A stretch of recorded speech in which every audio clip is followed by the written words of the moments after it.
Neo-Nazi arrested for firebomb attempt of church and drag queen story hour. Pedophiles, get the rope! Pedophiles, get the rope! Why more condition? Why more solution?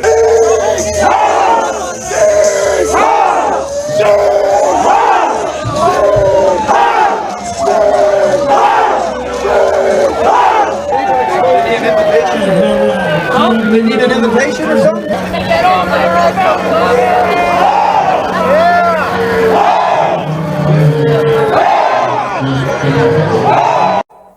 A member of a neo-Nazi group was arrested recently after attempting to burn down a church in Ohio that was planning to host a drag show event.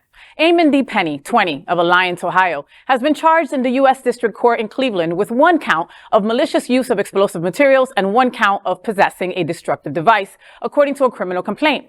The FBI claims Penny is a member of White Lives Matter, a pro-Nazi group, and the group has racist, pro-Nazi, and homophobic views. Investigators of the crime have recovered broken glass pieces from a vodka bottle and a beer bottle, each containing a cloth-type material. A burnt matchstick and a blue plastic spray bottle filled with gasoline were also found near the damaged door. Despite the attack, the Community Church of Chesterland, located in Geauga County, went ahead with hosting the drag queen story hour and brunch. If convicted, Penny may face a mandatory minimum of 5 years and up to 20 years in prison for the malicious use of explosive materials charge and up to 10 years for possessing a destructive device charge.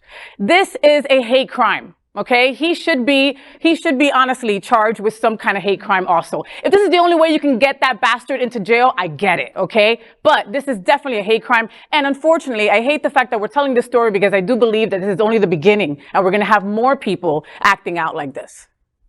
Well, this gets back to the story that I just did with Kid Rock. You know, the incendiary violence, the viral nature of his video and things like that are what we need to be scared of because they are coming for us. And I don't like to compare experiences to my Jewish brothers, sisters, and family, but I was watching a documentary recently on Kristallnacht when there was a concerted effort to go through and firebomb thousands of Jewish synagogues and businesses over a 2-night period. We live in the age of the internet, which they didn't have back then. You can have vigilante justice where they come out and just coordinate an attack from coast to coast and nothing will be able to stop them because they will somehow slip through.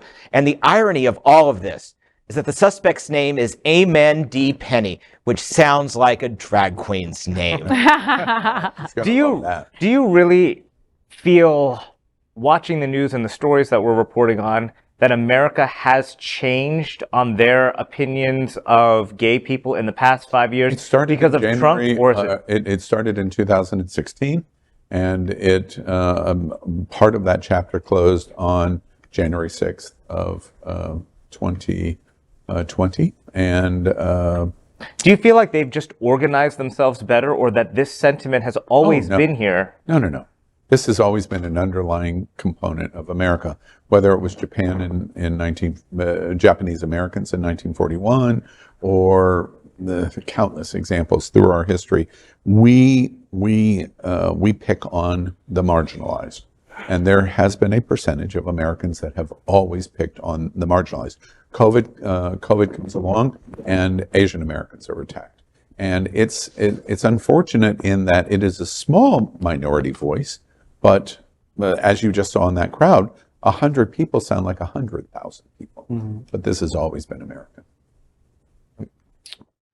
LGBTQ plus news is vital for our community and for the broader world as a whole. We have enough enemies at Fox News.